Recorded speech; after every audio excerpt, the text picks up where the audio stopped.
Well, like I said, Canada officially has a new Prime Minister. Lyndsey Smith with Real Ag Radio joins us now with the latest. Lyndsey, a pleasure. So tell us about this quick turnaround.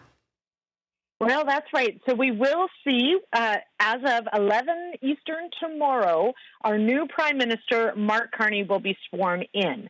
So Prime Minister Trudeau will tender his resignation tomorrow, and shortly thereafter, Mark Carney will be sworn in as Prime Minister. This also means, of course, that he will swear in a new cabinet. So that is definitely one of the major questions as what we will see as to what the Mark Carney government actually looks like. Of course, there are major questions on how they will deal with the Trump administration and all of the tariffs that we are dealing with. And, of course, that question of those Chinese tariffs on Canadian goods as well. So lots to come in the next day, that's for sure. Well, I mean, what we know a little bit about Mark Carney, I know he's got a banking background. So what will this mean for Canada's agriculture industry? What can they expect from Carney?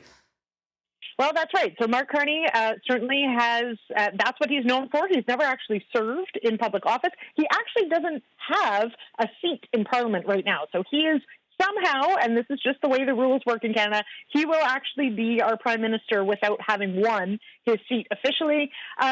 Definitely, you know, he's already showing that he will be shrinking cabinet. So I think in a move of fiscal responsibility is what is sort of being explained here. It's anticipated between 15 and 20 ministers will be named to cabinet. That's a far cry from the 37 currently in place right now. Now, we have heard, though, that we should see at least some continuity between the trio government and the Carney government in that it's anticipated that key positions like our foreign affairs, Dominic LeBlanc, and Mélanie Joly, Foreign Affairs and Mélanie Joly and Finance Minister Dominic LeBlanc will stay in their positions to have that continuity between.